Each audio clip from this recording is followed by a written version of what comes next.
siang, perkenalkan nama saya Afdal. Saya adalah mahasiswa UPN Jalan Jatim, jurusan Sistem Informasi. Pada kesempatan kali ini, saya akan menjelaskan tentang apa itu internet. Internet adalah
memungkinkan para pengguna internet untuk melakukan pengiriman atau upload atau menyalin atau download sebuah file antara komputer lokal dengan komputer lain yang terhubung dalam jaringan internet. Protokol standar yang digunakan untuk keperluan ini disebut sebagai File Transfer Protocol atau FTP. FTP umumnya dimanfaatkan sebagai sarana pendukung untuk kepentingan perluasan sebuah file melalui jaringan internet. FTP juga dimanfaatkan untuk melakukan proses upload suatu halaman ke web server.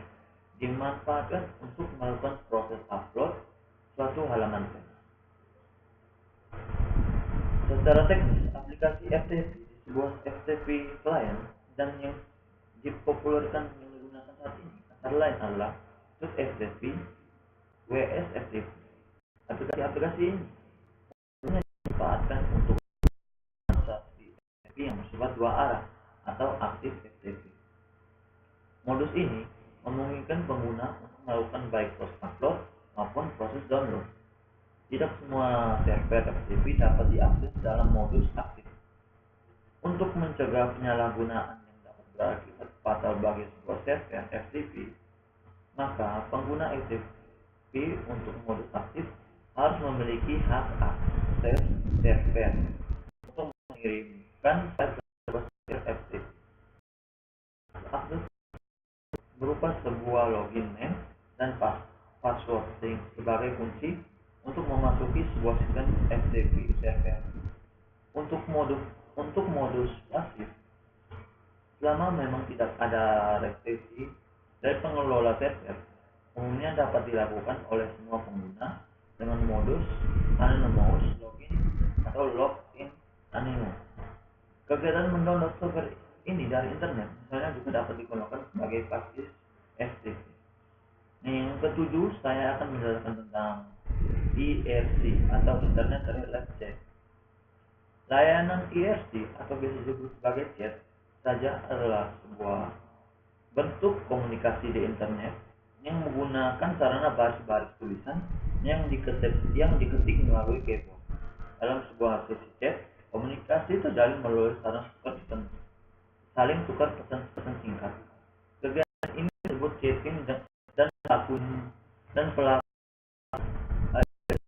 memperlambat waktu yang dibutuhkan oleh mengirim maupun menerima pesan. Dalam hal ini, ada anjuran agar sedapat mungkin menggunakan format text standar dan menyunting email. Menggunakan email hanya untuk pesan-pesan tertentu yang memang membutuhkan tampilan yang lebih kompleks. Yang ke-8 saya akan menjelaskan tentang file transfer. Fasilitas ini memungkinkan para pengguna internet untuk melakukan pengiriman atau upload atau menyalin atau download sebuah file di antara komputer lokal dengan komputer lain terhubung dalam jaringan internet. Protokol standar yang digunakan untuk keperluan ini disebut File Transfer Protocol atau FTP.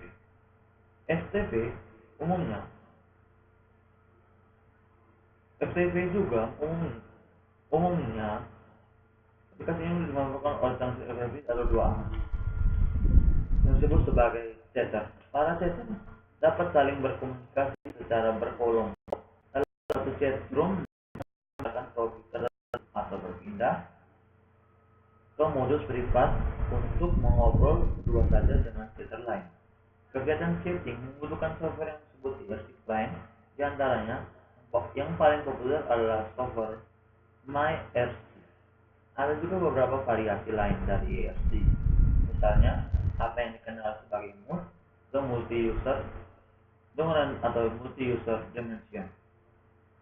Berbeda dengan IRC yang hanya menampung obrolan, aplikasi pada MUD fleksibel dan lebih seperti sebuah dunia virtual atau virtual world, di mana para penggunanya mirip seperti sebuah virtual world,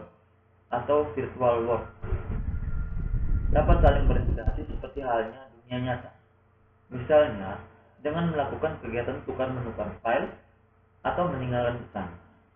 Komunikasi ilmiah serta untuk kepentingan pendidikan, misalnya untuk memfasilitasi kegiatan kuliah dari belakang.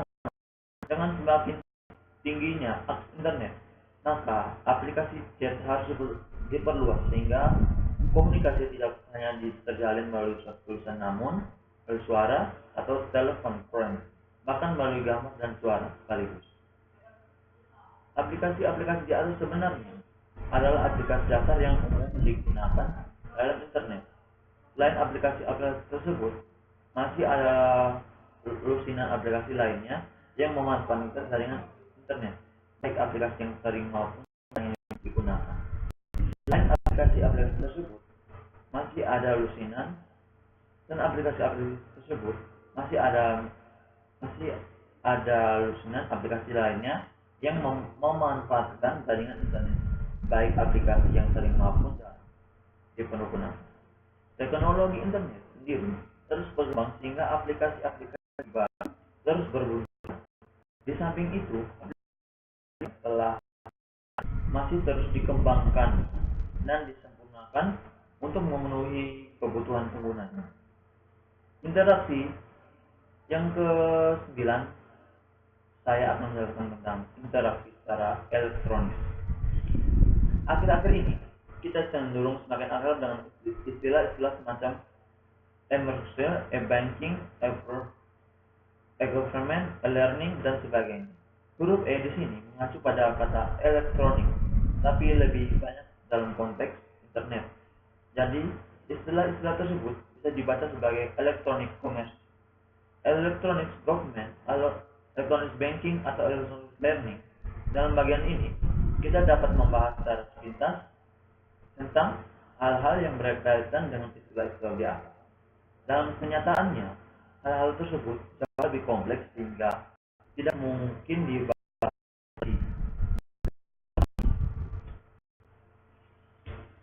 Yang ke-9, saya akan menjelaskan tentang e-commerce. Dari namanya, kita sudah bisa menebak kalau ini berkaitan dengan kegiatan yang bersifat komersial. Tidak salah memang, karena istilah e-commerce yang akan kita bahas ini memang mengacu pada kegiatan komersial di internet. Contoh paling umum dari kegiatan e-commerce tentu saja adalah aktivitas transaksi melalui yang memanfaatkan e-commerce. Para penjual dapat menjalankan produknya secara lintas negara karena memang sifat internet sendiri yang tidak mengenal batasan geografis. Transaksi dapat berlangsung secara real time dari sudut mana saja di dunia asalkan terhubung dalam jaringan internet. Umumnya, transaksi melalui sarana e-commerce dilakukan melalui sarana suatu situs web. Dalam hal ini, berlaku sebagai semacam sebagai produk yang dijajakan. Dari situs web ini, para pembeli atau customer dapat melihat bentuk spesifikasi produk bersangkutan lengkap dengan harga yang dipatok. Berikutnya, apabila si calon pembeli tertarik, maka ia dapat melakukan transaksi pembelian di situs tersebut dengan sarana kartu kredit.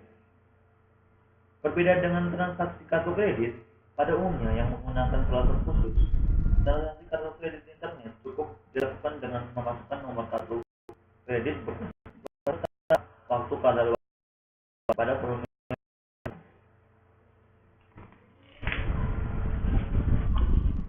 Ya, selanjutnya saya akan membahas tentang e-banking. E-banking atau e-banking bisa diartikan sebagai aktivitas perbankan di internet. Layanan ini memungkinkan nasabah sebuah bank dapat melakukan hampir semua jenis transaksi perbankan melalui sarana internet, khususnya via web. Mirip dengan pengguna mesin ATM lewat sarana internet, seorang nasabah dapat melakukan aktivitas pengecekan rekening, transfer dana antar rekening, hingga pembayaran. Aktivitas rekening, pengecekan rekening, transfer dana antar rekening, hingga pembayaran tagihan-tagihan rutin bulanan melalui rekening banknya. Jelas keuntungan yang bisa didapatkan oleh nasabah dengan memanfaatkan layanan ini, terutama bila dilihat dari waktu dan tenaga yang dapat dihemat. Karena transaksi e-banking jelas bebas antrian dan dapat dilakukan dari mana saja, sepanjang nasabah dapat terhubung dengan jaringan internet.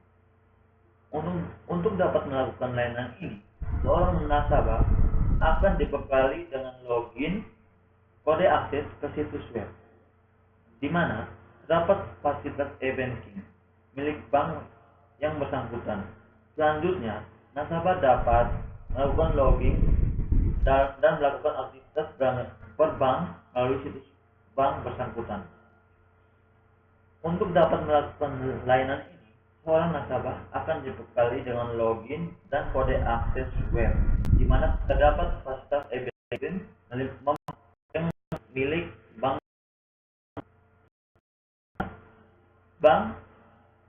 Selanjutnya, nasabah dapat melakukan login dan melakukan aktivitas berbank melalui situs web yang bersangkutan. E-banking e-banking sebenarnya bukan barang baru di internet, tapi di Indonesia sendiri baru beberapa tahun belakangan ini banyak diaplikasikan oleh beberapa bank papan atas. Konon ini berkaitan dengan keamanan nasabah yang tentunya menjadi perhatian utama dari pengelola bank, di samping masalah infrastruktur bank yang bersangkutan. Ya, terima kasih. Semoga apa yang saya berikan bisa berguna dan bisa bermanfaat bagi Anda yang melihat video ini. Terima kasih. Assalamualaikum warahmatullahi wabarakatuh.